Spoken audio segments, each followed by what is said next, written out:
بسم اللہ الرحمن الرحیم۔ آپ صلی اللہ علیہ وسلم نے ایک چھوٹا سا حکم دے دیا، قیلوا فإن الشیطان لا تقیل، قیلولہ کیا کرو، شیطان قیلولہ نہیں کرتا۔ میں حیران ہوں، اگر کوئی ڈاکٹر صاحب یہاں بیٹھے ہیں، میں ان کی خدمت میں گزارش کروں گا کہ مریضوں کو یہ سارا سسٹم سمجھائیں۔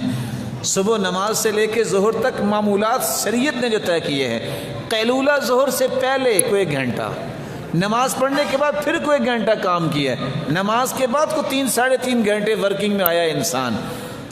آج میڈیکل یہ بتاتی ہے کہ 26 منٹ 26 منٹ آپ نہ بھی سوئیں، صرف آپ کمر سیدھی کر لیں تو یہ آپ کو اگلے دن کی تہجد کے لیے تیار بھی کر سکتی ہے اور آپ کے جسم کی تمام تھکاوٹوں کو اس وقت ریزالو کر دے۔